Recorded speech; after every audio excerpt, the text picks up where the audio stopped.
The instant Jasmine Crockett ripped the truth between Donald Trump and Ivanka, exposing the one family secret they swore would never see daylight, the studio didn't just react, it erupted.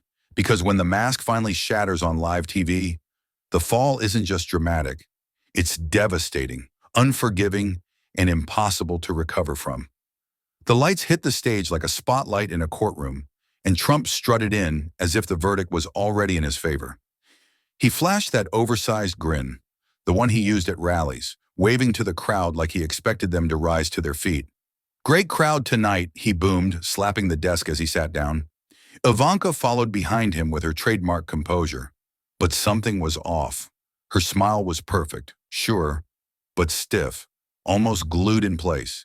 And every time Trump dropped the word family, especially when he proudly said, "My son Barron," her eyes darted away for half a second. It was tiny, but unmistakable. A smile that didn't match the eyes always gives something away. Trump leaned forward, full of swagger. "My family is my strength, the strongest, the most loyal family anyone could have." He said it slowly, like he wanted every word to hit the back wall of the room. Jasmine didn't clap. She just locked her stare on him with this quiet intensity. When Trump repeated loyal, she raised an eyebrow, subtle, sharp, almost amused, like she was thinking. Ivanka stayed silent, but her hands betrayed her. She pressed them together so tightly her knuckles turned pale. She adjusted her dress twice, crossed and uncrossed her legs, tried to look relaxed when she clearly wasn't. Trump noticed nothing. He was too busy performing, too busy painting himself as the picture of strength and unity. "You look at my family, you see loyalty," he said proudly. "You see honesty. You see real values." Jasmine actually let out a small laugh under her breath, not loud but enough to slice the air. Trump glanced at her, irritated. "Something funny, Jasmine?" he snapped. She didn't blink. "Just wondering how many times you're going to say the word loyalty before you start believing it," she replied softly, but with a blade hidden in the tone. The audience made a low sound, half gasp, half whisper. Trump stared at her like she'd just thrown a drink in his face. "I believe it because it's true," he shot back. "Unlike some people, I don't fake my story for cameras." Jasmine leaned back, calm as a detective who already solved the case. "Oh, trust me," she said, voice steady. "Nothing about your story feels fake to me. It feels rehearsed." Ivanka's smile twitched, the first real crack in her facade. She shot Jasmine a look that was half warning, half plea, like she already sensed where this was going and desperately wished it wasn't. The host tried to chuckle to ease the tension, but the tone fell flat. Trump kept smiling, but it wasn't reaching his eyes anymore, and Jasmine didn't look like she planned to give him room to breathe. She wasn't speaking yet, but her stare said everything. And then Jasmine leaned forward, finally breaking the silence. "Mr. Trump," she said, her voice low but heavy enough to hush the entire studio. "You talk about strength, but only when it benefits your image." The words landed like a slap. The room froze. Trump blinked fast like he wasn't sure he heard her correctly, and the host shifted in his seat as if he suddenly regretted giving Jasmine the mic. Trump exploded before she even finished breathing. "Nonsense," he barked, his hands slamming against the desk with a crack that echoed through the studio. "My family is perfect, strong, loyal, stronger than anyone's. Everyone knows that." His voice had that familiar rally tone, loud enough to intimidate, shaky enough to reveal the panic underneath. Jasmine didn't flinch. She didn't even move. She gave a tiny shrug and said, almost sympathetically, "You keep saying perfect like you're trying to convince yourself, not us." The audience gasped, loud and immediate. Trump's face tightened, a flash of red creeping up his neck. Ivanka jumped in like she was diving in front of a bullet. "My father has always been honest about us," she snapped, her voice carrying this brittle tightness that cracked on the edges. She tried to smile, but it looked more like she was clenching her teeth. "He doesn't hide who we are. We've always been transparent." Jasmine slowly turned her gaze toward her, and the temperature in the room seemed to drop. "Honest?" she repeated, letting the word linger like a challenge. "Are you sure about that, Ivanka? Because everything about tonight says otherwise." Ivanka straightened her back, but her hands betrayed her, clutching the arm of her chair so hard her fingers trembled. You don't know anything about our family, she said, her voice sharper now, almost pleading under the anger. You're twisting things. Jasmine cut her off with a soft laugh that wasn't friendly at all. I'm not twisting anything, she said. I'm just poking the parts you don't want touched. The audience erupted in whispers, people leaning forward, hungry for whatever was coming next. Trump looked from Jasmine to Ivanka like someone watching a fire spread faster than he could stomp it out. Trump slammed his hand again, shouting, "Enough! You don't get to question my family!" Jasmine finally gave him her full attention, tilting her head like she was observing a tantrum. "Why not?" she asked quietly. "You've spent years selling them as a brand. Brands get questioned." The host visibly winced. Ivanka's mouth fell open, but no words came out. Her confidence faltered completely. And then Jasmine didn't hesitate. She leaned forward just enough for the cameras to catch the look in her eyes. Sharp, fearless, and done entertaining Trump's performance. "You keep selling America this picture-perfect family," she said, her tone steady but razor-thin. "But anyone paying attention can see there's a chapter missing from your story." The words hit like a slap across the table. Trump blinked, stunned, then stared at her with a mix of outrage and panic, the kind of reaction people have when someone touches the exact nerve they were trying to hide. Trump erupted before the echo even faded. "Lies!" he screamed, pounding the desk so hard the mugs rattled. "Fake! Absolute fake! Don't you dare bring my children into this, you low-life fraud!" His face flushed red, and he jabbed a finger at Jasmine like he wanted to physically push her back into silence. "You're disgusting. You don't talk about my family, you hear me? My kids are off limits." His voice cracked at the end. Just a hair, but enough to expose the fear buried under the fury. Jasmine didn't flinch. If anything, his meltdown made her calmer, colder. She tilted her head slightly, almost pitying him. "A man who panics this fast," she said quietly, "usually has something worth panicking about." Trump's mouth dropped open, but no words came out, his brain outrunning itself, trying to build a defense out of thin air. Before he could recover, Jasmine pushed harder. "You keep shouting fake like it's a magic spell," she continued, voice smooth but merciless. "But yelling doesn't change reality. If your story is so perfect, why does every question about your family make you lose control?" A wave of gasps swept the audience. Someone whispered, "Oh my God," loud enough for mics to pick up. Ivanka jumped in like she was throwing herself on a grenade. "Stop twisting things," she snapped, her composure cracking for the first time. "My father has always been honest about us. He doesn't hide who we are. We've never hidden anything." Her voice shook on the word never, and she knew it. She pressed her lips together, trying to mask the tremble. Jasmine turned her gaze to Ivanka, eyes narrowing just enough to make Ivanka shrink back in her seat. "Honest," Jasmine said, the word dripping with disbelief. "Are you absolutely sure about that, Ivanka? Because every move you've made tonight tells a different story." Ivanka's mouth opened, but nothing came out. Her fingers curled into her palm, nails digging into her skin. Then Jasmine dropped the bomb. No pause, no warning, no softening. She simply sharpened her voice into a single sentence that sliced the air clean open. "Then tell them," she said, staring straight into Trump's eyes, "who is Barron's real mother?" The studio didn't just fall silent, it went dead. The kind of silence that swallows whole rooms. People in the audience stiffened like statues. The host went pale, clutching his cue cards like they were a life raft. A camera operator actually whispered, "Jesus Christ!" Trump didn't move. He didn't blink.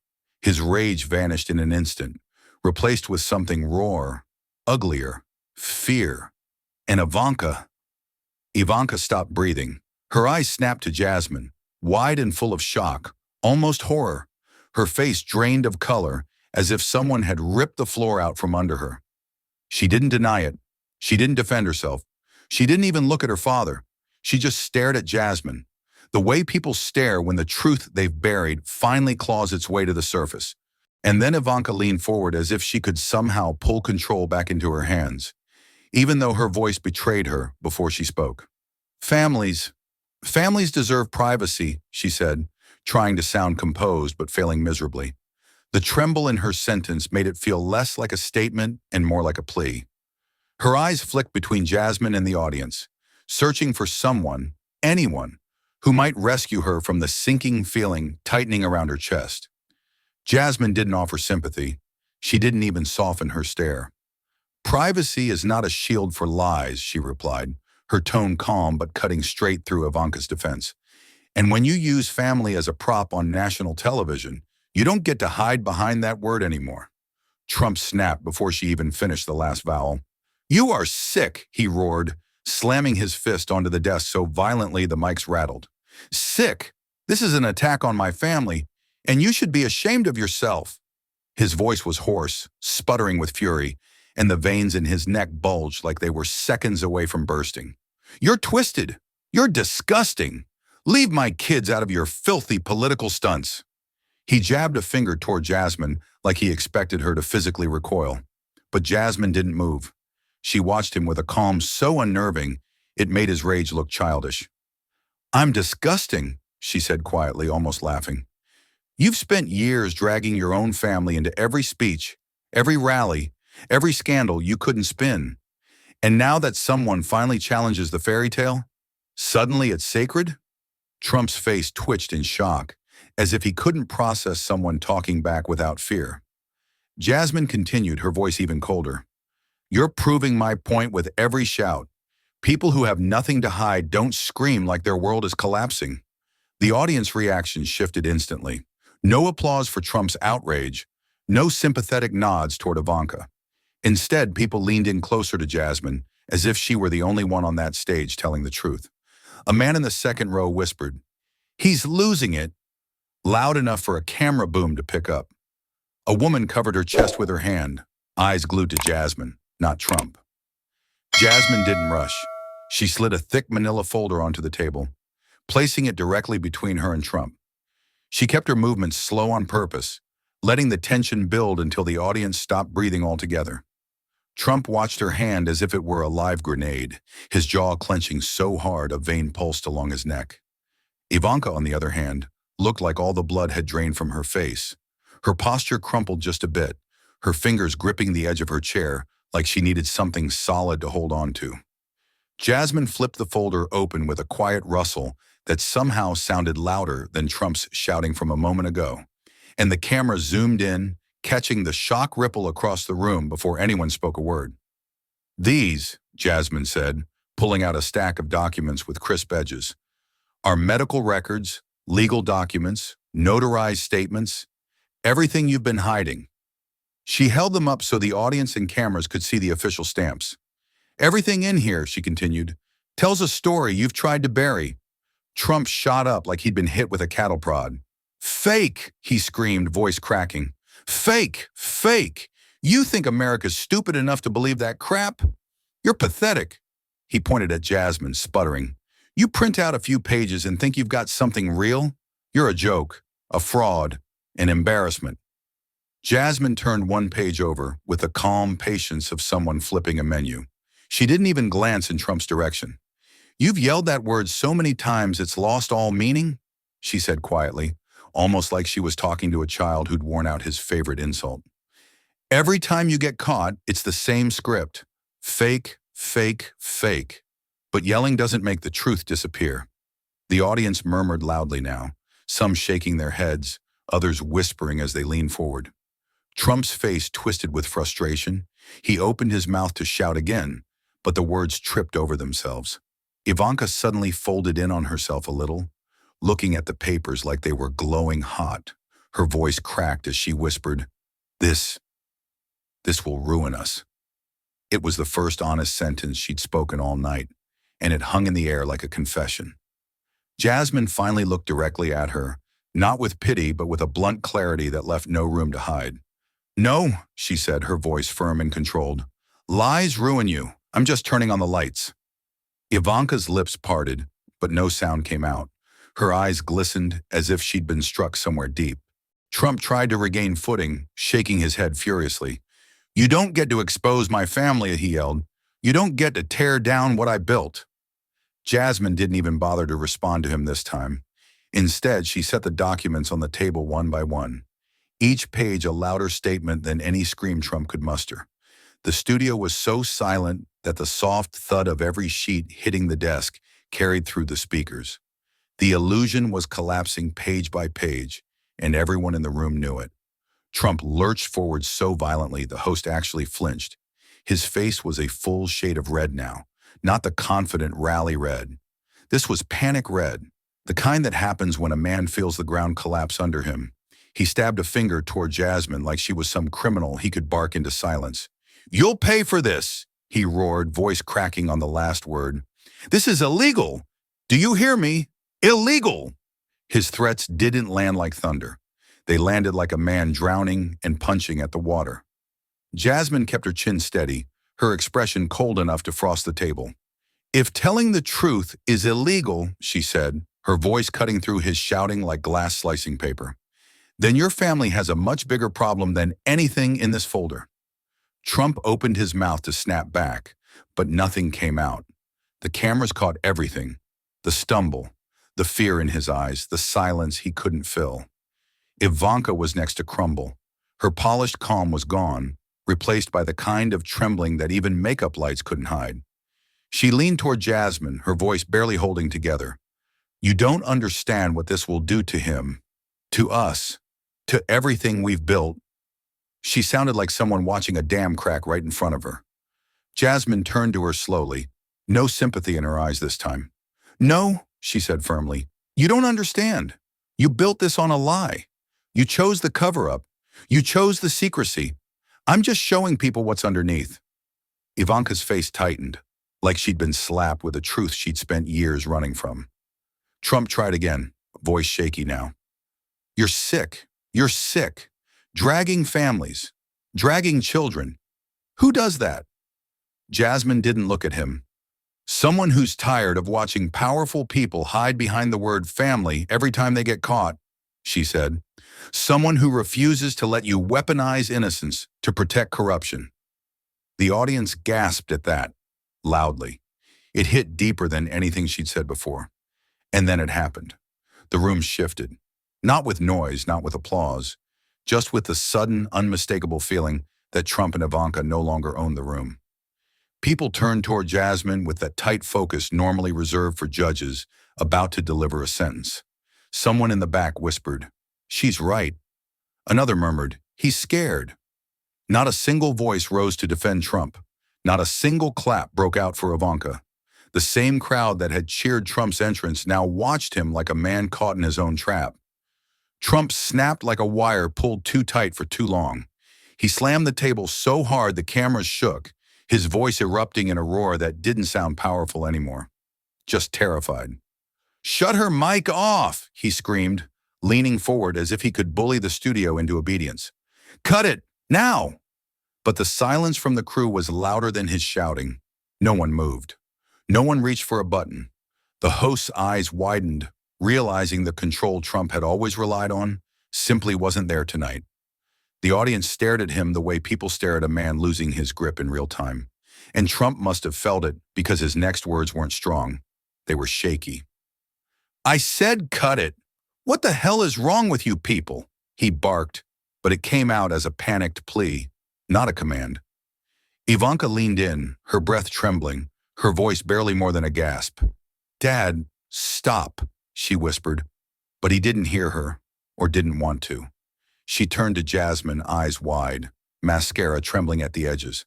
"Please, please, Jasmine. Enough. Don't do this." It wasn't a request. It was a surrender wrapped in fear. She sounded like someone who had finally realized there was no way to spin this, no way to smile through it, no way to control the explosion that had already gone off. Jasmine didn't flinch. She didn't comfort. She didn't back down. "You want me to stop?" she said, leaning slightly forward, her voice low and razor sharp. "You stop when the truth stops hurting. And right now, it's cutting you because you knew what you were hiding." Ivanka recoiled like she'd been slapped, her lips trembling as she tried, and failed to form a comeback. Trump tried again, pointing a shaky finger at Jasmine. "You're sick," he hissed, but even that lacked bite now. "You're a hateful, disgusting—" Jasmine cut him off without raising her voice. If exposing your lie makes me disgusting, she said, then what does that make you? A father who hid the mother of his own child? Or a man who used that lie as a political prop? The audience let out a mix of gasps and stunned silence. Trump shut his mouth, his jaw quivering as he stared at her, unable to throw the punchline he always relied on. His arsenal was empty. The camera zoomed in, catching every crack forming on their faces. Trump's breathing turned heavy and uneven, his eyes darting around the room like he was looking for someone, anyone to rescue him. Ivanka looked shattered, her composure gone, her shoulders slumping as if the weight of the entire lie had finally landed on her chest. And it did, because for the first time in their lives, neither of them had the power to talk their way out of something. There were no supporters chanting, no advisors whispering, no reporters to cut away to, just national television, and a truth they couldn't outrun. Then without warning, the collapse hit. It wasn't loud, it wasn't dramatic, it was worse. Quiet. Trump leaned back, his mouth opening like he wanted to speak, but couldn't push a single word out. His face, usually filled with bravado, now looked hollow. Ivanka covered her mouth with both hands, shaking as she stared at the documents Jasmine had exposed. They didn't go silent because they were being respectful. They went silent because they were defeated, cornered by the truth they'd been running from for years. Jasmine didn't smile. She didn't gloat. She just watched them with the steady calm of someone who knew this moment was inevitable. Jasmine leaned forward, resting one hand on the stack of documents she just used to dismantle the entire facade. Her voice didn't rise. She didn't need to shout. It was the calm precision of her tone that made the words hit like a hammer. When leaders lie about their own blood, she said, locking eyes with Trump for a full, heavy second, they'll lie about anything. The room froze.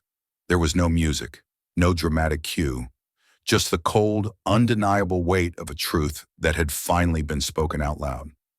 Trump blinked hard, as if the sentence physically struck him. Ivanka closed her eyes for a breath she couldn't steady, and then the silence shattered.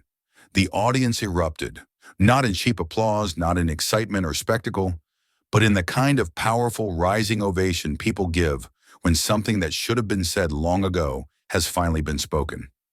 It wasn't loud for the sake of being loud.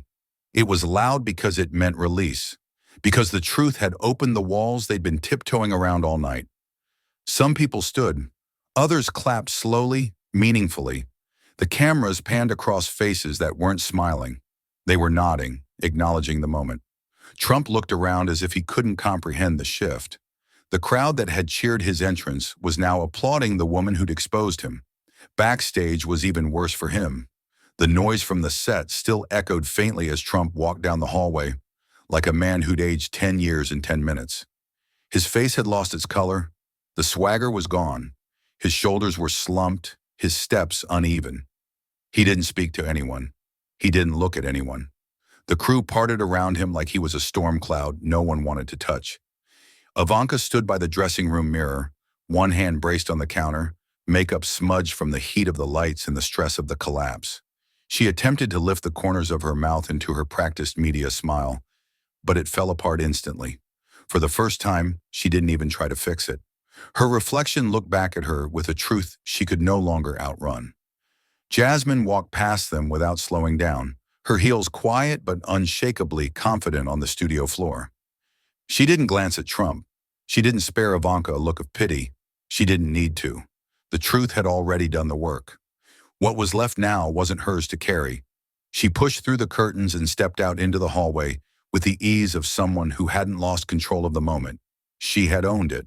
And then came the final line, spoken not as a threat, not as a victory lap, but as a simple, heavy fact. Real power isn't what you hide, she said, her voice steady as she walked away. It's what survives after the truth hits. And in that moment, it was painfully clear. The lie hadn't survived, but Jasmine had. If this moment showed you how fragile power becomes when the truth finally hits, then stay with us. There are more stories like this, more confrontations, more revelations, more moments when the truth forces the world to stop and look. Don't look away now. Subscribe to the channel, stay locked in, and be here for the next story that shakes the room just as hard as this one.